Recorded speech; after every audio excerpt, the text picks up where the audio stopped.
If you'd like to participate in the discussion or leave us feedback, you can contact us at levelupyourgamingpodcast@gmail.com or find us on Facebook at facebook.com/levelupyourgaming. If you like the content and want to hear more of the show, subscribing will ensure you don't miss an episode. New episodes come out almost every Wednesday. Also, please review, tell a friend about the podcast, or share with your gaming group. Now sit back and enjoy the episode.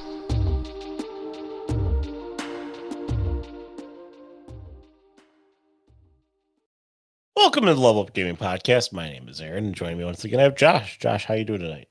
I am enjoying the fall weather. How about you? I am also enjoying the fall weather, although it's like summer wants to stick around a little bit longer. Well, we're in Chicago. It's like we have a beautiful day today, but I mean, like it's been a pretty hot week. I was expecting it to cool down a little bit more, but no. Otherwise, it's just that time of year. It's starting to. Some people would say it's the start of spooky season, and others would say it's the beginning of we're really entering into fall. So, well, I here mean, we are. The reason, yes, it's been warm.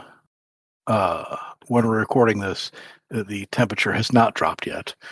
We are in the Chicagoland area, and it holds on to summer fairly tight.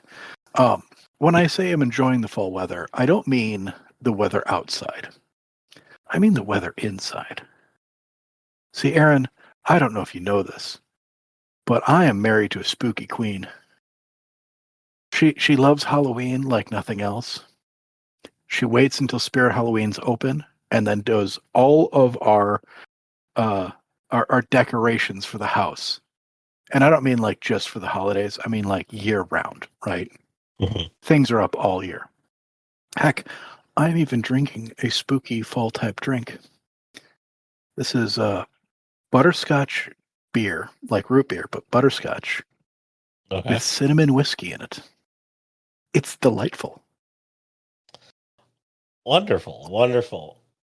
Well, it's all about like that comfortable environment that fall creates. It's just like this wonderful, nice nesting that happens during this time of year that I appreciate. I don't appreciate the weather outside still being hot until it's not. But at least it can be comfortable inside my house. Weather and tabletop RPGs. That's what you come to this podcast. Yeah. That and maybe I see what you're trying to. I see how you're trying to segue me. I'm not putting it down as well as you could let me do it. But I guess we're gonna be talking about giving your players a home. And I assume what you meant when you wrote this topic was like giving them like a home base or a place within the game to kind of, camp and build your game from. Yeah. I think this has been done. Like I've talked about this a number of times. I know we've talked about, having an alternate path for your players to level up. You have experience that levels up your characters, or milestones that levels up the characters, and they get new abilities or new weapons or new skills, new armor. They face off against larger enemies, whatever it is. But a secondary way for them to level up is by having something in the game that isn't tied to their abilities, isn't tied to their scores. It is something that they get to do. It's like a social interaction sort of thing. Mm-hmm. And I think a player home is an excellent way to do that. That really grounds the players, grounds your players, their characters, and gives them something to like focus on. It's a home base. It's a hub. It's a role-playing center. It is something that they can call their own within this world that you've created. Yeah. I mean, like, again, there's a reason why You want to give your players a home, and like I said, you can give them, it's an alternate progression path, but also it sort of embeds them within your world too, and makes the immersion that much more. It gives them like a different set of stakes within the world, so they interact with it differently. And it's typically like, unless you're doing like the grand adventure style game, and even with that, home base isn't a bad place to go to and from time to time, because maybe your grand adventure is a bunch of smaller adventures that still lead back to the middle. I think a good example of you designing and giving your players a home in a previous game that you've mentioned many times, when you ran the Waterdeep campaign for your players. Well, I mean, that's a real classic one. It's built into the module that, you've got that opening adventure. They send them out on a quest, go do a thing. I'll give you a stack of gold when I'm done. Oh, I'm sorry, I forgot. I don't have a stack of gold. How about an old dilapidated house instead? And I learned some things with that and sort of recreated it a couple of different ways. I learned some really interesting things from that. Players like fixer-uppers. It's a goal. If you give the players exactly what they're, the Cadillac of homes, it's perfect. You don't need to do any work to it. Then what's the purpose of having put it in your game? There's nothing to level up with it. There's nothing to manage with it. There's nothing. Well, it's more than that. If a place starts out infested, like there's monsters in it, or they've got to go and clean stuff out. First of all, they feel like they've conquered it. And then it's still broken down. They've put effort into it to bring it livable. If you do those two things, the third thing they're going to do on their own is customize it. And once you've got them making decisions about their own space, they own it. And it's become an extension of their characters within the game. But yeah, it's very much like a real easy way to get players invested in it. If you don't have them conquer it, if you just have them come into a place, it'll be fine if they put some work into it. If you have them just like buy a pre-built stuff, they don't care about it. It does not matter to them. They just spent money on a place, and I found this a couple of times where it feels like renting a room. Okay, they don't feel any connection to it. They have no interest in it. You really need to make them work for it, and the longer they work towards it, the more invested they are in it. Yeah, I mean, I the thing I think about when you say like if you just like bought it or you were just given the place for like no investment, then it's sort of like all that,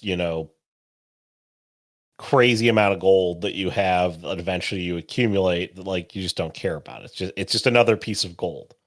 Mm-hmm. Okay. Yeah, actually, so the latest revision of the Dungeon Master's Guide back from 2024 added a thing called bastions. Have you looked into this? Okay, so bastions were added in the DMG as sort of player housing. I don't think that this is the same thing, and I want to point out some very specific differences. Bastions are player-centric, as in this player and that player have different bastions. It's not a common place. It's each player has their own. Bastions are sort of designed. They have to spend money to build different rooms of different sizes, give them value. They have to design how they're laid out. They can hire people to take care of things.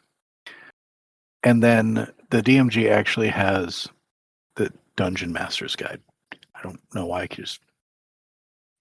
Anyway, The Dungeon Master's Guide. We're just gonna throw out a bunch of acronyms. Good luck. Acronyms all day long. Yeah. We work in software. It's okay. The Dungeon Master's Guide says there's something called a Bastion turn that happens in between missions or on like a weekly basis or like a time basis, right? And different things can happen. Like you can. Oh, I didn't know what this was. Yeah, but this is what I played in the game, and one of the GM did this for us. But I didn't know what it was because like there were like a very set number of rules. He's like, to keep this up, you're going to need to maintain this number of staff, and this is how many people you're going to need, and and then like weekly you'll have to do this, and this is how much it'll cost to upkeep per week. Like then it becomes a spreadsheet. And like it's less enjoyable when it's a lot of work and not a lot of role playing. Remember, you've said before, and I've said, and we've both agree that if you make people roll for a lot of things, there's a disconnect. A narration, a design, a free thinking flow of ideas allows your players to be more creative, more interested in things. Also, because bastions are individualized to your players as opposed to like a common living space, it reduces the amount of role playing that happens in them. Also, in the Dungeon Master Guide, you don't get a bastion until you're level 5. And then you have to spend money, and it's based on like what level you are, is how much space you can have. There's a lot of rules. Effectively, it is supposed to be the counterbalance to giving loot from a dungeon. Because if you generate dungeons from the Dungeon Master Guide with the Dungeon Master Guide gives you like a guide to how much loot you're supposed to get at the end of a dungeon. Okay. And so like that's how you end up with the intractable loot problem, which is you have so much loot. Okay. That you just end up with a bunch of money that's pointless and stupid, and it's just it is your Gil in your Final Fantasy series, it's or your Zenny and whatever other game, it's all that stuff. It's just a number. And so if you don't have something that counterweights it, which is the Bastion in this case, okay, it just balloons into infinity, and you just have as much as you ever want. Okay. Yeah. But the Bastion is supposed to be a thing you can spend your money on in the game. That is aside from buying like magic items and other things of that nature. Which, like, as a concept sounds fine. Except in practice, it's just, like I said, it's a spreadsheet. Yeah, it is. It is a mechanic in a game designed to solve that problem. And that's not what we're talking about in this case, which is giving your players a home. We're not saying give them a base of operations that is a money sink. You're saying give them a place to develop stories from, to Yes. build interactions out of, to establish themselves in the world. It's a player home can have all the same function that you see in the Bastions, but you don't need to like put all the rules in there.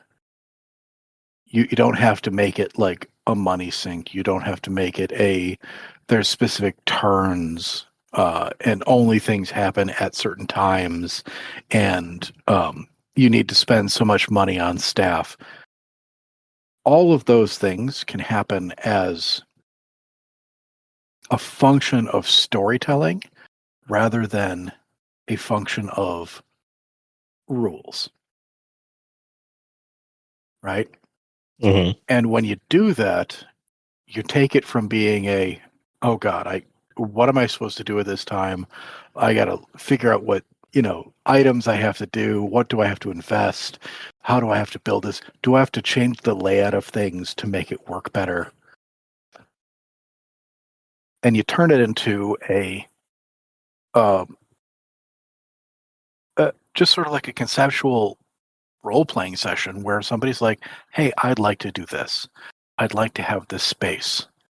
I'd like to share this space with the other players at the table. And it opens up role-playing in a very effective and natural way so that they feel like they are invested in your world. Yeah, again, I've played in many games where we've ended up with a base of operations, and it makes a lot of sense. I've played in games where it's been given to you effectively, like this is the location that will be your base of operations, and that you will operate from. I've played in games where, where we've had to earn or find that place, and both are fine. Both have their benefits and their detractions, but I guess that at the end of the day, they were both enhancers to the story overall. So I'll ask you, why would you give your players a home? Why would I give my players? I like having a central point of operations, like a place they go to when they're done.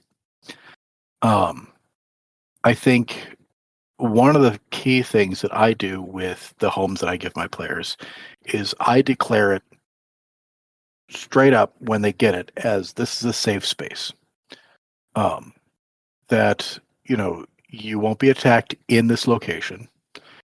Your items and gear and stuff like that are safe here. You can find like a place to store things so that they don't have to drag everything they own with them on every adventure. Right? And it lets them sort of express their character's personality into that world. And it's a place where they can meet people and they can interact with each other and sort of build it up. It is a place that anchors them into your story, that they go out of their way to make their own. It really helps, sell them in your world. How about you?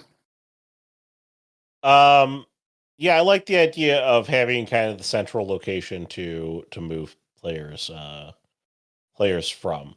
I've never really used them as a money sink. Again, we've sort of done away with the concept of money, and I actually think back to it was last week or the week before that we were taking a look at the Shadowheart, right? Yeah, Daggerheart. We were doing Daggerheart. We were looking at Daggerheart, and their solution for money was that instead of it being a numerical value, you have handfuls, bags, and chests. Yeah, I love that. Which is great. It's just like so good. An amorphous concept of what money is, which is great. Because at the end of the day, your players are going to acquire and gather loot. And, you don't want them to have to spend so much time. But if you could use it to spend money on, but I don't think we ever do. But it's always a good place to be able to start a story from. Like our current detective game, we were given the place, so we don't do very much with it. We've told stories around it, like we've integrated it into the stories, but it's always a place that you start the game from. The players are there, and it's sort of like a TARDIS. It travels with them.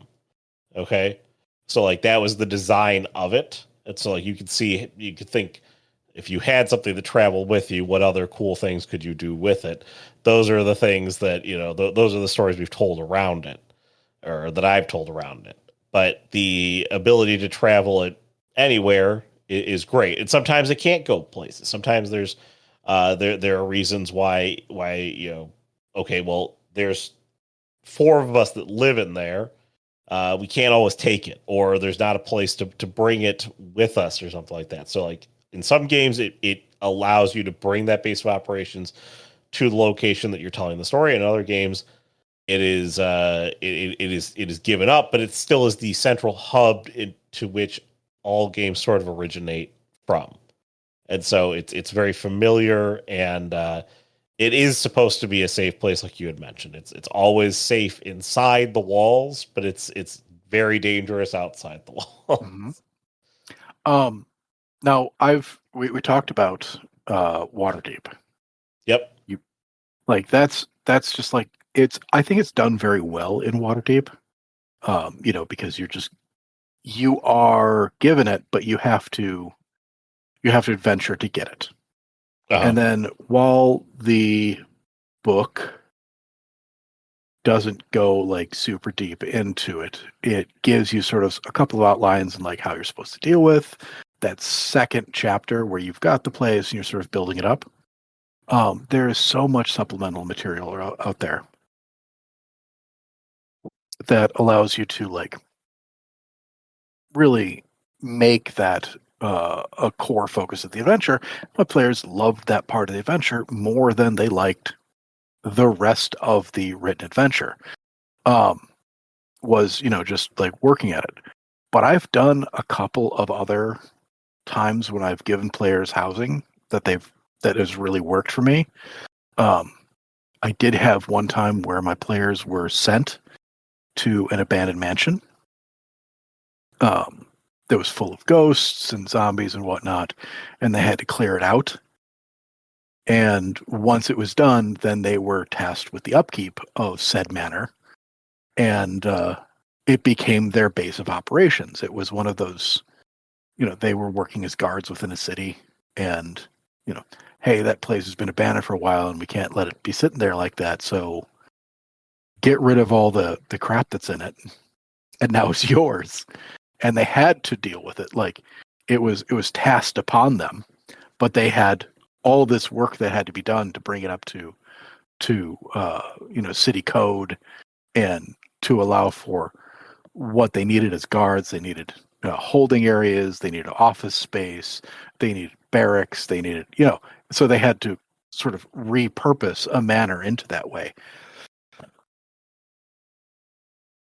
And it was a lot of fun, because it was like, here is a list of tasks that you need to get done. Prioritize it. Another one that I did, which I thought was hilarious, was the players during an early part of the adventure accidentally destroyed a merchant's helm. His business and home, like partially collapsed, big thing.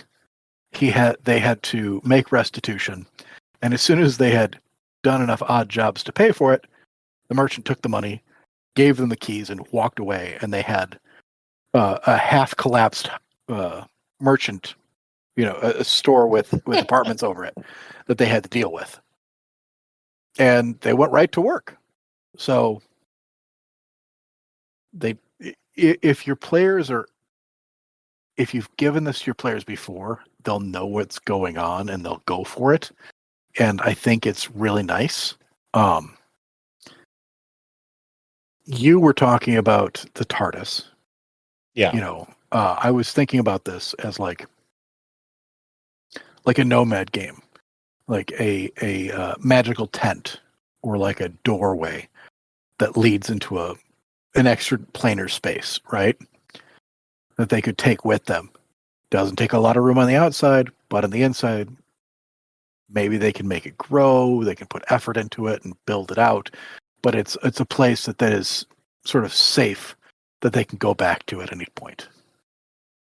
Yeah, I mean, so aside from the ones I've been given, we had that one in the one game where we bought the place, and then in another game, it was sort of established that they had a place prior to that was part of the hook that brought the players together. It wasn't anything fancy or anything like that. We actually didn't do very much with it, besides that was where the games started. And then the other time we sort of like had built our characters into it as part of the character arc, that getting to a certain point, we wanted to start our own like base of operations that we thought like made sense. So like it was part of like we bought land, we did all this like planning and stuff for it, and so it was a very much build your own sort of thing to get there. And again, it's sort of that construction feel to it. The other thing I thought of as you went through these is that even if you have a place that like is the place that everything kind of originates from and starts from, let's say your game's very episodic, your players are always on the move. You get very temporary homes along the way. Okay. And that's like the big thing. Like if you set up camp somewhere, that could be your home. Okay. You have more stuff as time goes on that accumulates things that you add to your camp. If you set up a game somewhere remote from where your actual home is, it could be as simple as like the inn, because again, one of the things that the home provides is safety. Okay, so where your players know they can go in the game to disengage from the story and the problems at large within the game itself. So like it's not just for the money sink piece of it there. Like giving your players even like a temporary home offers them that space to be able to accomplish other things in the story as well. Yeah. If you're gonna do that sort of thing where you've got a temporary home, like a camp or an inn, it has to be sort of set forward early on, like these permanent places or these temporary places are going to be safe zones, which might be different than, resting inside of a dungeon or, hey, you're staying in an abandoned building because there's nothing around. It's not an established inn or whatnot, because that adds tension to those locations. I like having permanent homes, as in like this is their safe space. And I think it's very important that you set those boundaries. However, I do want to express that it is very fun. It's a very useful part of storytelling to threaten their homes. Oh yeah. Now I say threaten, but not destroy. Don't take it away from them unless it's like temporarily taking it away from them. But like, because players grow super attached to the places that they've made. Once they've players are taken attached that place, to all sorts of random stuff within your game yes. You'd never believe they get attached to. Okay, like players could love the magic sword that you gave them, and they could love it so much. The moment that you do something to that magic sword, it's like, oh no. Players do it to NPCs. I mean, like yes, just like everything in the real world, players will do it in your game. Well, I think it's important that if you set forward a rule like, hey, your home is your safe space, don't mess with that. Don't. You can threaten it. You can take it away from them temporarily.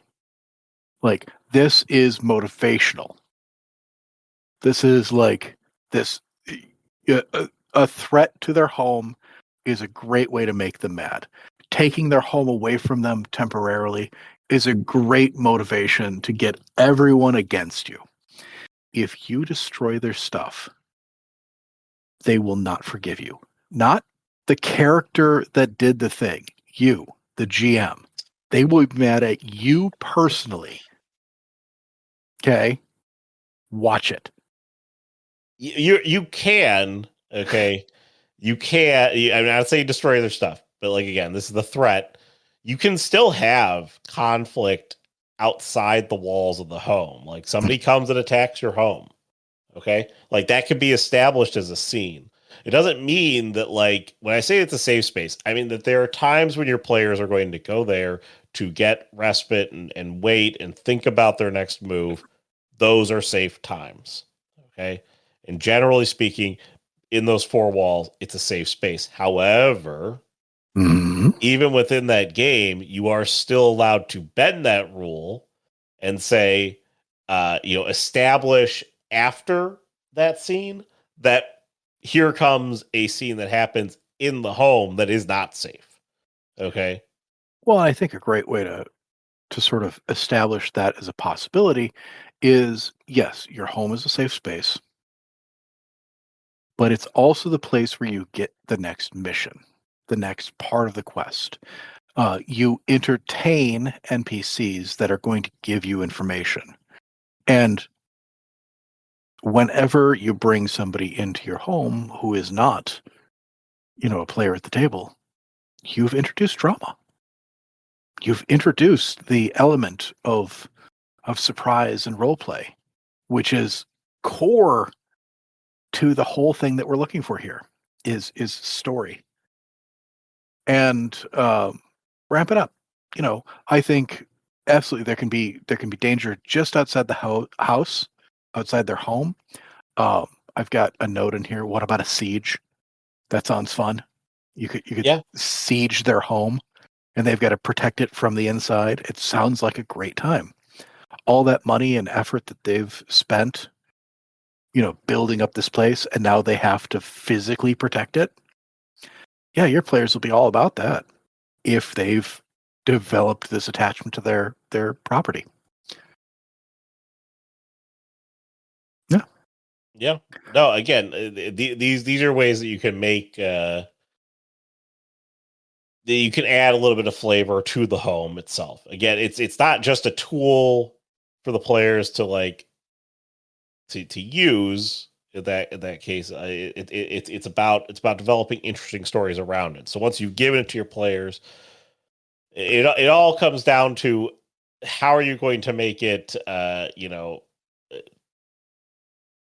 more than just a money sink or more than just a thing the players have. It's not just a collection of trinkets for them. It is and what better way to do that than to threaten it, siege it, have NPCs come in and do nefarious things. Those are great ways to establish not a my house. Yeah. Absolutely. I think that's a great idea. It becomes its own character in the story. It's a character that your players have created together. It is a character that you can put into danger, and your players will rush to protect it. More so than each other sometimes. You can have player drama between each other. You can I don't care his motivations, but nobody's messing with our house. Yeah. And it's great because it is a commonality that also brings the characters together. You can have players whose characters do not interact well together, but they're roommates. And you mess with the house, you mess with everybody. It's a thing. It's an absolute thing. I do want, I mentioned this earlier, and I just want to bring it back up. You want to get them interested in the house. You want to have them think of it as a home, as something of their own. Make them work towards it. Don't just give it to them. Don't make them pay for it and just hand it to them. Make them work to get it. Have a quest, have an adventure, have something that gets them to that point where they own it, but it should not be functional at that point. Have them then work to clear it out, build it back up, develop it into a functional place. Give them that list. Make them go through a list of hey, your roof's broke, rotted right through. You've got cracks in the foundation. The water is bad here. There's no sewer access. These windows are all busted out, and your curb doesn't match, city law. So you got to get that fixed too. It's just random stuff. Also, hey, you can't do any of this work until you get permits. Go down to you get permits, right? Oh God. Pull tags, and I actually ran sessions where they had to go down to City Hall and do paperwork, and they thought it was hilarious because Again, a lot of things you do in role playing are analogous to real life. It's designed to make fun of some of the ridiculousness that we have to do in day-to-day life. Well, I mean, you have to lean into it because, you've got a bunch of goblins who are filing paperwork and an ogre who has no idea what's going on and just stamping things randomly, whether it's denied or approved. And you can have fun with that sort of thing if your players are into it. You can do all the joys of home ownership without having to deal with actually owning a home. And honestly, isn't that what role playing is all about? Is experiencing those fantasies that some of us will never get to do, like owning a home or getting a full night's rest, waking up and having all your hit points. That's one that I'd really like. Every morning, just look at me. Oh God. Like, I'd like to wake up and have my spell slots back. Our pre-show conversation here. I feel like today you didn't wake up with all your hit points. Oh, I did not. Man, I'm suffering from conditions. I may have a cursed object on me. I need help. But yeah, I think that you can have a lot of fun with giving a home to your players, but also your players are going to love it. And it's going to be a great setting point, a kickoff point for any of your stories, for developing like some real role play between your players.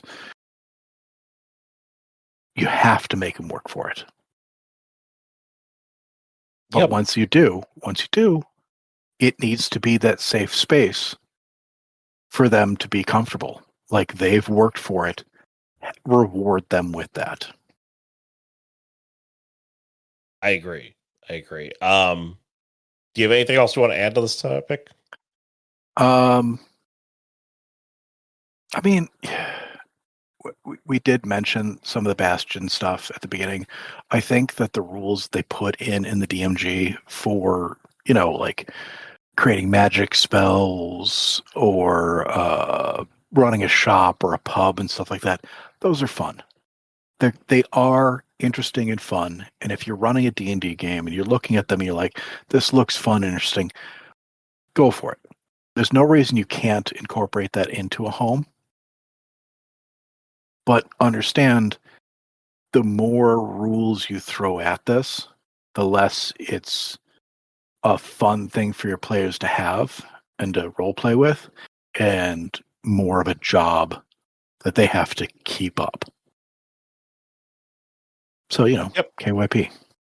KYP. Always comes back to KYP.